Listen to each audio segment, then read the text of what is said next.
But right now, though, we are joined by retired Los Angeles Police Department Sergeant Author Cheryl Dorsey. She's speaking to us about police brutality in the U.S. and the feelings of communities there. Sergeant Cheryl, good evening, and thank you for your time tonight. If you look at the numbers in 2019, 9 African Americans who were brutally shot at, unarmed, and it speaks a lot about the bias against African Americans in which the police system in America is treating people. What has been your experience? Well, listen, the problem here in the U.S. is that it's institutionalized racism. It's part of the police culture. It's systemic, and it's top down. And when I say top down, I'm talking about the police chief or the sheriff or police commissioners who run these organizations. And there's 18,000 police departments across the United States. And so we have a problem with accountability. Unless and until police chiefs hold errant officers accountable for bad behavior, for violating policy, training, commit misconduct, we're going to continue to have this issue. In regards to the murder of George Floyd, the officer, the main culprit, Derek Chauvin, had been the subject of 18 personnel complaints over his 19 years as a police officer. Surely, had that police chief done the right thing at complaint 6 or 7, fired Mr. Chauvin, George Floyd may very well be alive today. How does he, and that's a question many of us in South Africa have been asking, with those 18 complaints against him, how does he continue to be a police officer? Well, because I think police chiefs are obligated more to the department, and so they minimize and they mitigate bad behavior. They seldom admit wrongdoing until it makes national news. I know from my own personal experiences, my community has been complaining about police abuses for years, and it wasn't until 1992 when we saw the Rodney King beating that finally they had to admit that yes, this occurred, but still, even in that, tried to minimize and mitigate it. And then fast forward to 2014 in Ferguson, Missouri, we had protests because of an officer shooting and killing a young African-American man, and nothing has changed since that time. Let's address the elephant in the room then. How do we begin to rebuild trust of the community in the police? What we have seen with the protests is that some police officers have actually sided with the protesters, some of them even taking the knee. We've even seen the National Guard at some point taking the knee. There's a whole debate about whether or not that National Guard member will be taken to trial or arrested immediately for defying orders. But we have seen that kind of move towards a reform. Is it enough? Does it go far enough?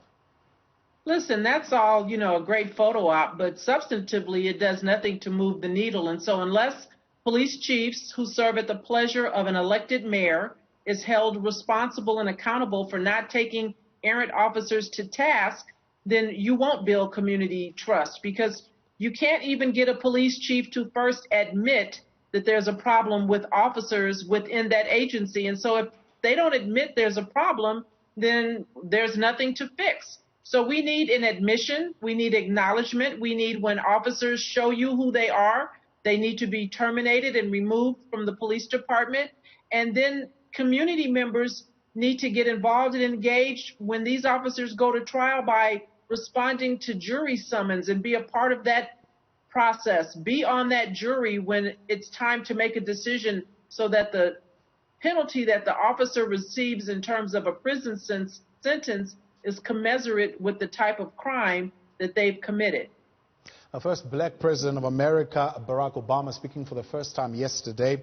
He's urged police reforms. He's also said there should be a ban on shooting at moving vehicles and on some forms of restraints used by police, for example, chokeholds and stranglehold. What's your feeling? Well, there are certain policies that prohibit that, but even in that, we still have officers who commit those acts. We saw in New York, a New York Police Department officer choked Eric Garner to death in 2014 in violation of that prohibition to use a chokehold. And then what did they tell us? It wasn't really a chokehold. We have laws and policies with regards to shooting at fleeing vehicles, and yet officers still do it. The problem is that when they commit those policy violations, there's no penalty, there's no consequence. And so if you don't do anything, police chiefs don't do anything to deter the bad behavior, you're in essence condoning it and signaling quietly to the officers, continue, please. The actions of young people during particularly the passing of George Floyd, and we've seen many of them taking to the streets.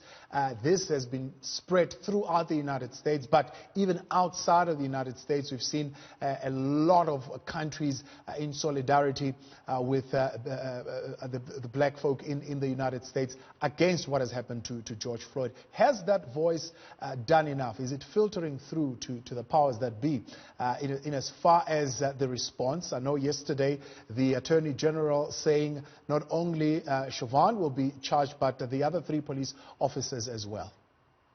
And so it's a great first step. And listen, a lot of it is, you can tell me anything, but I'd much rather see. I'd like to see some real action behind these words. And so now the other 3 officers have been charged with aiding and abetting. That's the very first step. We have a long way to go, because though they've been charged, they haven't been convicted by a jury of their peers. And once they're convicted, then we need to see what type of a sentence they're going to get. It's not uncommon here for an officer to get a slap on the wrist by way of conviction. One officer in New York was given probation after he shot and killed a young black man by the name of Akai Gurley. And so while it sounds good, there needs to be action and teeth behind what's being told to us, so that we're not just being placated and trying to change the channel and have us forget in a couple of days and move on until the next outrageous thing makes national news.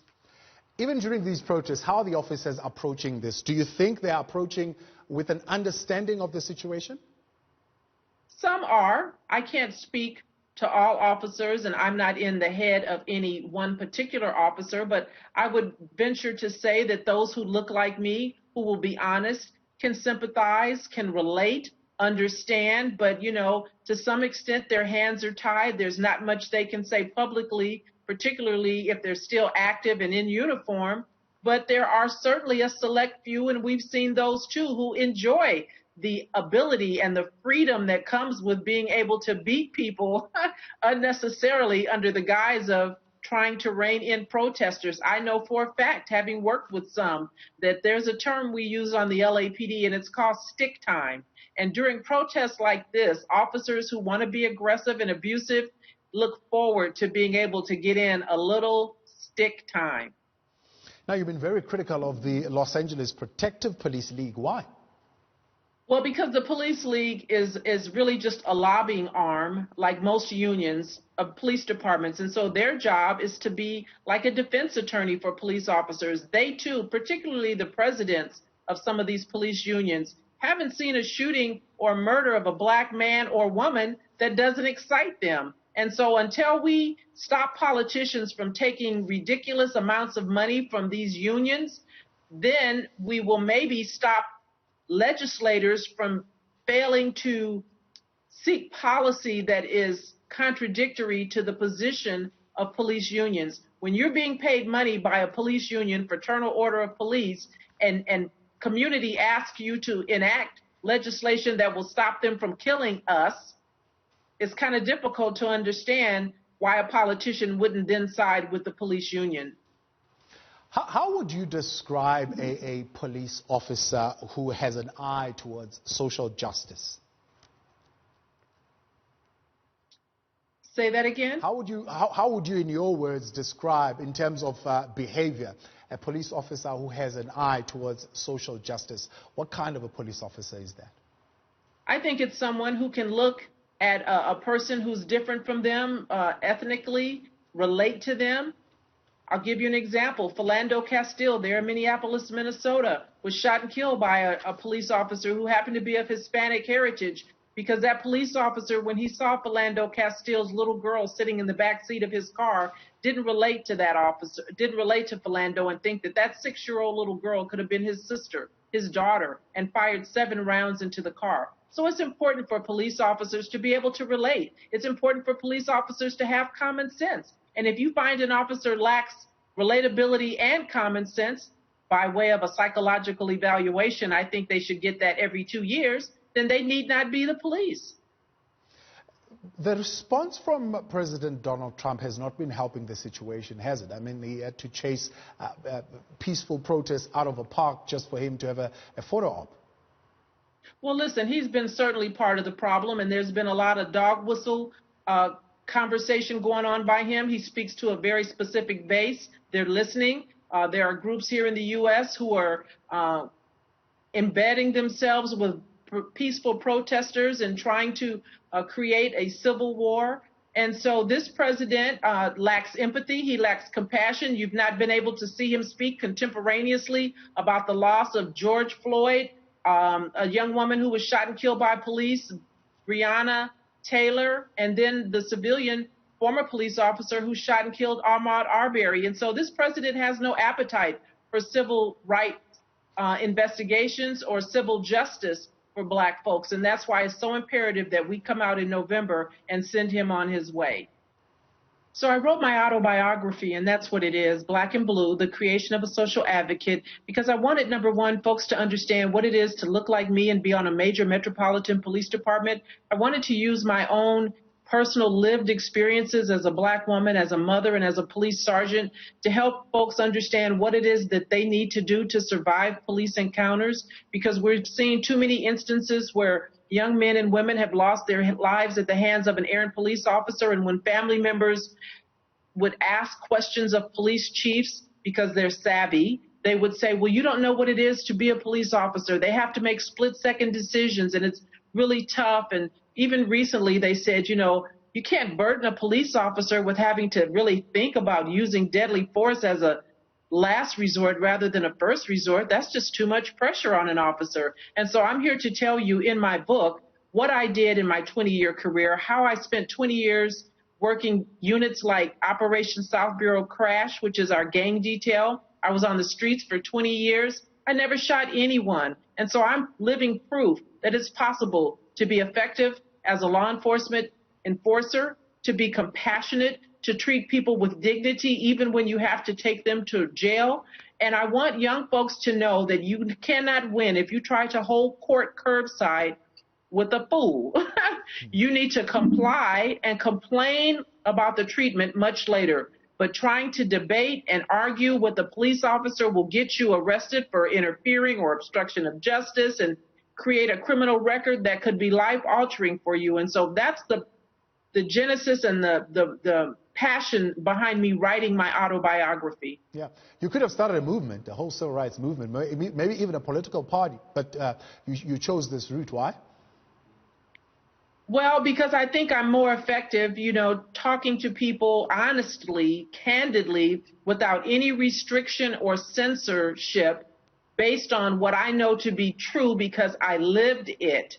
And so I'm just speaking to people, and I say things that may resonate with some. It may bother others.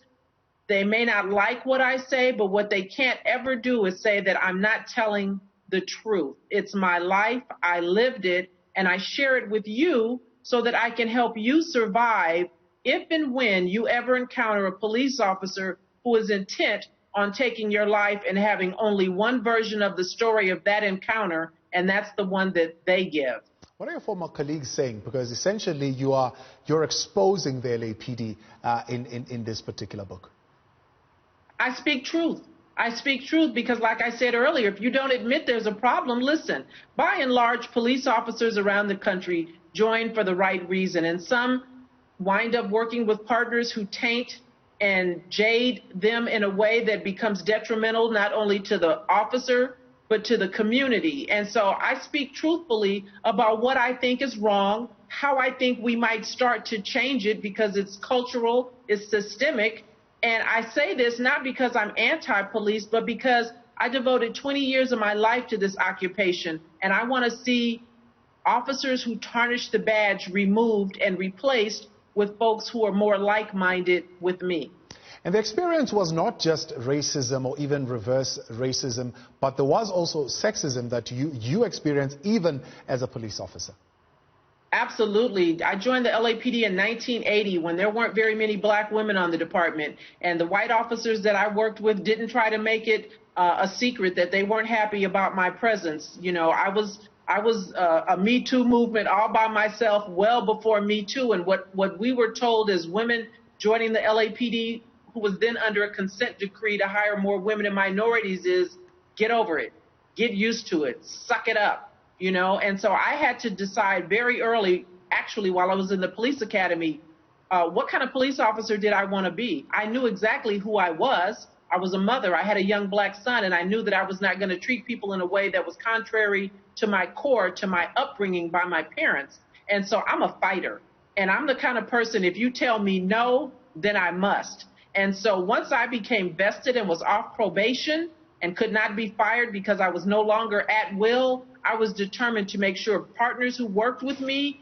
treated folks who looked like me with dignity and respect. And it was never a problem. I was never ambiguous or ambivalent about my position. The whole question of racial profiling, which you delve into a little bit in some of the arguments that you make, is something that, I mean, we experience here in South Africa as well. But what was quite interesting in this past week is that what we have seen on social media is one clip of racial profiling where an FBI officer, black, was racial profiled right up until they went into his pocket and they actually saw his badge, and the whole demeanor of the police officers changed, which really does say it's not really about that you're an ordinary member of society. Even those in the force go through a similar kind of discrimination and really humiliation. Absolutely. Listen, no one is immune. When I walk out the door of my home, I'm a black woman. I get stopped by the police, and I do like this FBI agent did. Eventually, they see my credentials, and they see that I was a patrol sergeant, which kind of means a little something to the patrol officers who are stopping me. And so they really do change their tone. They change the way they interact with you. And so we have to admit that goes on, because if we don't admit, you saw in that video, there was a sergeant there. There was a sergeant who was trying to acquiesce that misconduct and very flippantly told the FBI agent, you know, we get to do this. We can stop you. We can say what we want. We can hold you up. We can accuse you of things that we know you didn't do. We know that goes on. So let's admit it. Let's acknowledge it. And let's get that sergeant and his cohorts off the police department, because he is encouraging that of his subordinates, misconduct, misbehavior. And thankfully, this young man was a sworn law enforcement officer and not just Joe Blow, because if he had just been a regular person, I promise you, they would have put hands on him. They would have arrested him for assaulting them. And then he's in the system. And that's how it begins. Did you ever feel betrayed by the system even when you were in the system? I didn't feel betrayed by the system because I did not bleed blue, is what I say. I didn't buy into the indoctrination that they wanted to subject me to. I had a job to do. My job is to arrest lawbreakers, but I did it professionally. I did it with empathy and compassion when I was allowed to. And I gave a person their dignity as I took them to jail. And so I didn't have any problems trying to figure out how to do this, how to navigate. Certainly I was mistreated by partners, by supervisors, and I followed the procedures that were in place at the time for me to address those issues. And sometimes it meant a civil lawsuit, which I filed twice successfully against the Los Angeles Police Department. But again, I know I'm not everybody, and everybody doesn't have the strength to fight. But when you join a police department, and when you work anywhere, injustice exists, racism exists, and you need to know that if you encounter it and you fight it, it's a marathon, it's not a sprint. Sergeant Cheryl, we have seen a lot of outpouring of support, some of it quite genuine, coming from all quarters of society, but we've even seen some Democrats, some politicians also showing that kind of compassion and support. How much of it is political posturing?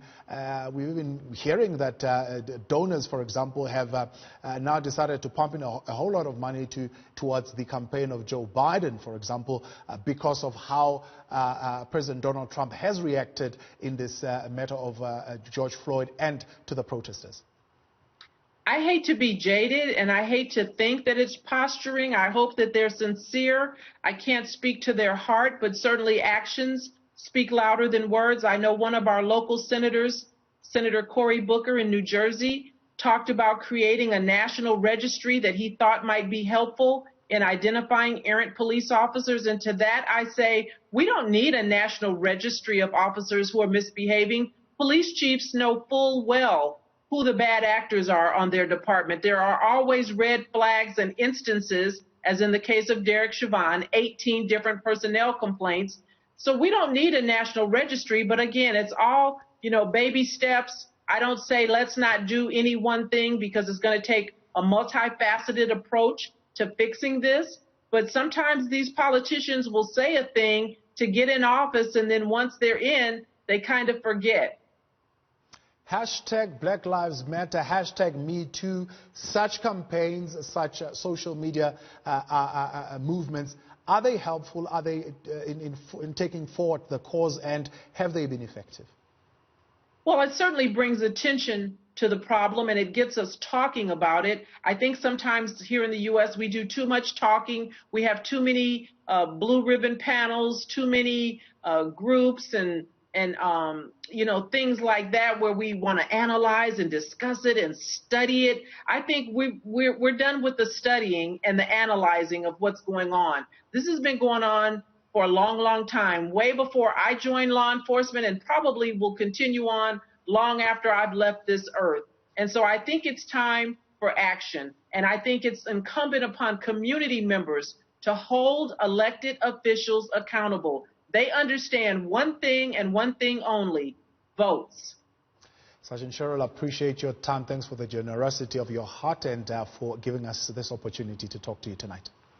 Thank you so much for having me.